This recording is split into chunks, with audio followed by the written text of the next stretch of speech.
Now it's got Velcro backing, so when we put it on, it sticks to that belt. Now again, the belt is an optional accessory. It doesn't come with that. The conventional way to use the Lumiquest would be to use the Velcro that actually comes with it.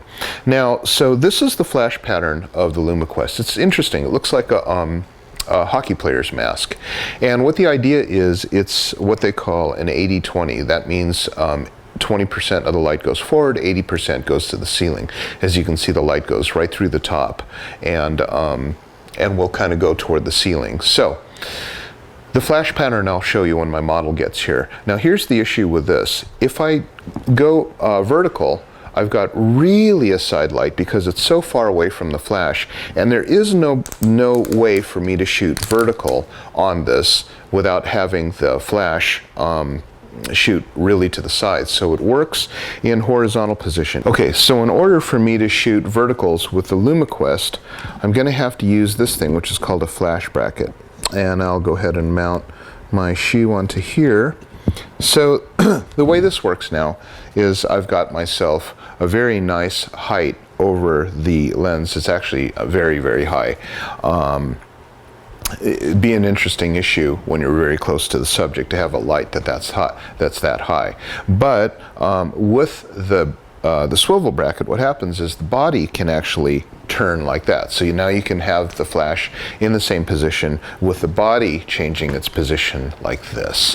And so if I'm shooting vertical, horizontal, I just basically turn and twist that. Now if you're just kind of holding the body, then this kind of becomes a little bit of an issue, or that becomes kind of a little bit of an issue. So but that's the way flash brackets are. My idea was, when I went into a room, this is where it hit me, is that I saw a lampshade, and the lampshade lit the whole room evenly and very, very softly. Now this is what I call omnidirectional lighting, where the light basically goes everywhere, and this is why this is called a light sphere. It's because the light is non-directional. It's kind of like the light on a very soft, cloudy day, and that's what we want. Lights, like a lamp with a lampshade, you wouldn't say something like, hey, don't point that lampshade at me. It doesn't work like that, because a lampshade is a very soft, round light, whereas with a flashlight, you would. And so one of the first things I wanted to do is I wanted to have the very first ever omnidirectional light source, which is what the sphere is, and that's why it's called a light sphere.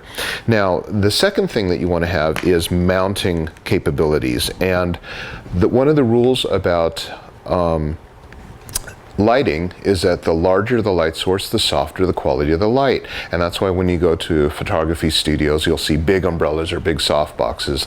That's because they know that the larger the light source, the softer the quality of the light. And the further you go away, the more that large light source looks smaller. So that's why these large light sources are typically very close to you and large. The problem with large is that large can fall off.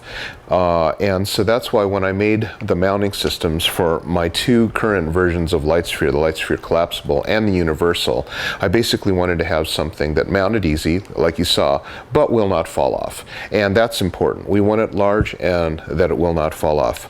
Another innovation is that this is a clear material, and we use clear materials in our current light spheres because we don't want light to be cut by the white dye that's in the material. If I were to do something like this, that's basically what you get when you put a piece of white fabric in front of the flash, is you basically cut the power, the efficiency of the light. The other thing about my products is that, yeah, once they're on, they're not going to fall off, but additionally, you don't need a bracket. You can shoot vertical or horizontal without having to take it off. You can also put in color accessories. We've got color gels, color tabs, and where you can modify the color of the light. We've also got snoot products, which give you very direct light rather than the omnidirectional lighting. So that's basically what makes the Lightsphere such a popular product. Now, the way I'm going to trigger both flashes simultaneously is by using this remote commander. And both cameras are set to remote commanders, so when I squeeze this button, both of them will fire simultaneously. Let's do the light sphere. Okay, so I'm just going to smash this flat, mount it straight on top like this. And we'll pull it at a 45-degree angle, push down, until it's all flush, and then pop this guy up like that. Okay, now let's do the light sphere. Great. Okay.